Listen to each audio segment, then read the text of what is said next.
Hey guys, how are you? Welcome back to my garden. I just realized that I have a couple of new followers. So first of all, I just want to thank each and every one of you who decides to subscribe to my garden account. And let me just quickly introduce myself to you once again. My name is Daniel and I garden here at the south coast of the Baltic Sea outside the city of Gdańsk.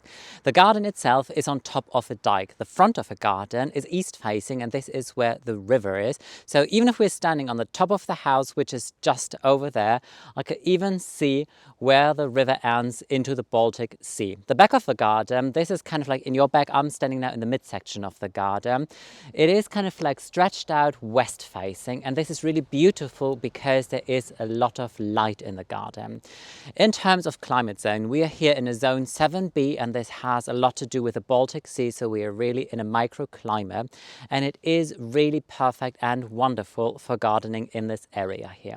What I want to do in today's video is I want to share some updates with you because in my back there is a slope. This is where the dike ends and then it just goes downhill. I've leveled a lot of the areas out into terraces. One side is dedicated to I started off as a cut flower garden. I never cut flowers there, so it's kind of just my own fun garden in a way now. But the other side is dedicated to fruit and vegetable production. And I'm expanding because at the bottom of the slope, there is an area which I always refer to as no man's land. And now I really started working quite a lot in there. So the first thing that I want to do is I just want to give some footage to you and show you what I did in the past 2 weeks because it really was a lot of work that went into this area. And after you saw this, then I'm going to take you down with me and show you how this area looks right now, just talk you through a little bit my ideas and what I want to do in there, because a lot of the videos that will follow now going into this year will happen in this brand new area, so that I hope that you are excited about my video today. I don't have a mic in right now, so I guess the sound will be too amazing, but still I quickly want to show this to you because I'm just working my way through this entire rubble area here that I want to transform into an extension of my vegetable garden. And then I found this. I can't believe it. I've already been digging here for probably an hour and a half and that thing is so heavy. I'm really not sure how I'm going to lift it. Oh God, the vegetable coming from this garden better be delicious because that is so much more work to whatever I could have possibly anticipated. But I'm positive that the thing is going to get out somehow.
You know, it's typical for gardening at the seaside. The weather changes within the blink of an eye, so we're standing here now in the drizzle of January, but nothing stops me from showing you this brand new area. And I really think that you got to see and understand how much work went into this new area. Like, first of all, there was a massive, huge tire.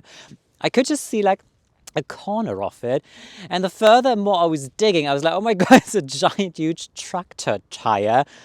I can't tell you how many hours went into removing that one thing there, but it had to go because there was no way of leaving it, because everything had to be leveled out. Also, like weeding, it was quite a long process because there is this perennial grass growing here, and every single bit of a root that stays in the ground is going to root in, and that is quite a problem in the long run because it is going to shoot up and really make this life so difficult here.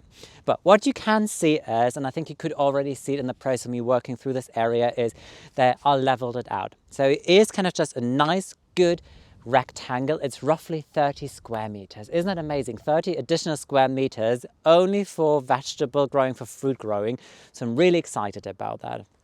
First of all, how the area works is, it is framed on two sides from dead hedges. So this dead hedge was already here. And then at one point I opened it up. So I can just like rearrange the branches, which also took quite a while. I did this little wattle fence here that I just use as a gate for the moment because there is deer coming in winter time. And I saw a deer munging on my cotinus up there on the slope, which was not so amazing. So I was like, okay, something has to happen.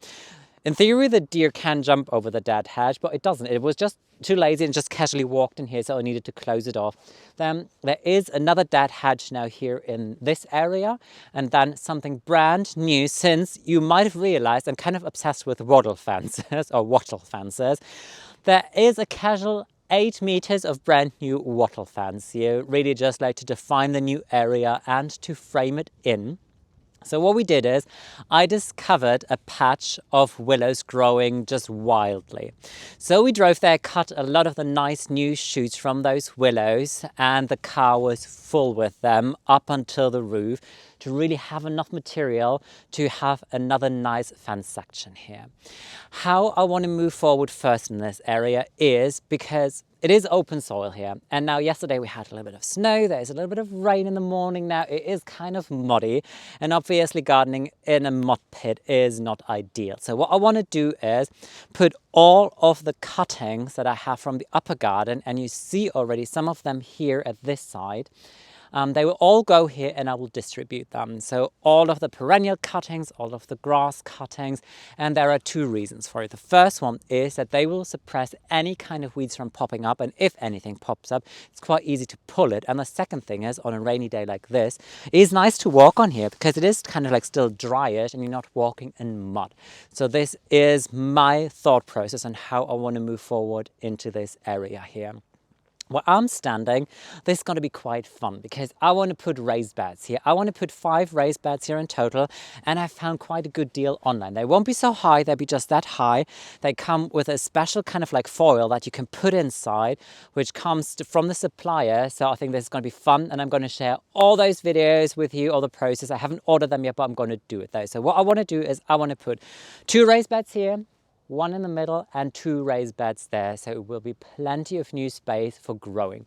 Then in my bag, I want to try out something completely new because I want to grow some fruit trees, but I want to grow them as espalier, something that I've never done ever before.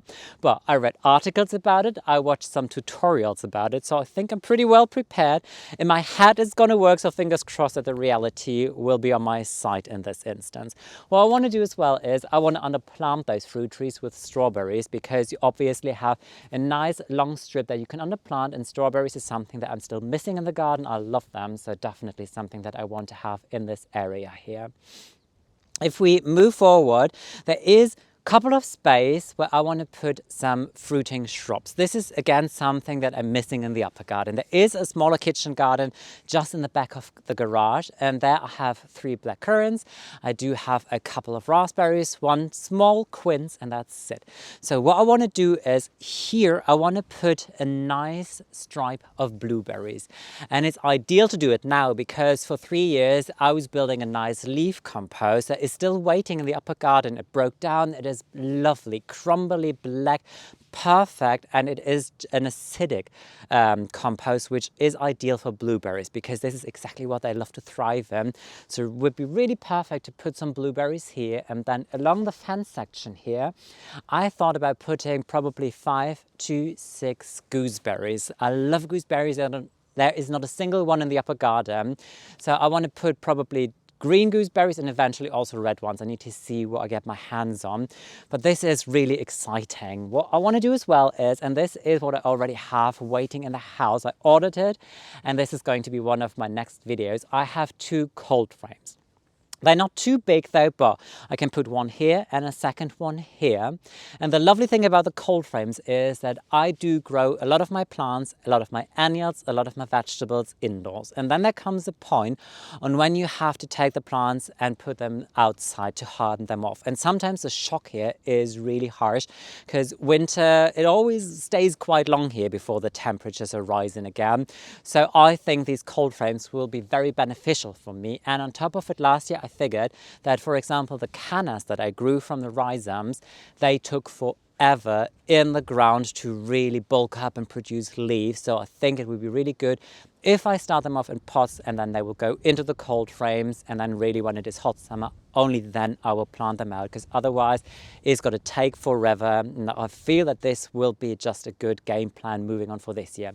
In my back you also see another new area that I shared with you where I was already planting. So this is like an extension here into no man's land, into a new perennial border. And what I want to do is I want to put some dahlias here, for example, here in front of the cold frames, at the side of the cold frames. So eventually maybe I'm really going to, for once at least, cut some of the flowers here and have a nice bouquet of dahlias. Also, like maybe under the fruit tree some dahlias. It's just so exciting because this new area gives me all these new opportunities. What I'm definitely going to put here in this area though is I want to put roses here. So I had an eye on Rose Rhapsody in Blue. This is how it's called for a couple of years. It's very special color. Is dark purplish but beautiful. Open flowers, so good for pollinators, something that I obviously always love whenever I put something in the garden. So they will go here. And the last area here, this will be dedicated for growing potatoes up front here. And then in the back, I want to put kind of like a trellis or more like stakes to grow some runner beans, because I think that this will be perfect. In your back is west, to my left there is south, which means this entire area is sun-filled. And this is the last thing which is important if you are growing any kind of fruit and vegetable in your garden. They require sun. And this sun-filled area I think will be just ideal for that. One last thing that I just quickly want to share with you is that I want to do a video where I show you the seeds that I want to grow this year. Not all of them like I did last year, but just like give you a glance at some of the new things, some of the exciting things, just those seeds that really caught my attention, that really excite me. I can't wait to start the entire sowing process, and also show in that video the plan with you. How I sketched up this entire area, because I really, before doing something, I was like, okay, I measured it, I sketched everything to see how many raised beds can I put here, where can the cold frames go, how many shrubs can I plant. So I'm really going to share all of that with you in another video. Up until then, I hope that this is an exciting step forward into a new garden area for you as well. And I just want to say thank you so much for watching today's video. Thank you for giving me a thumbs up. Thank you for subscribing to my channel. And I would love to welcome you next time around. Up until then, take care, guys. Bye.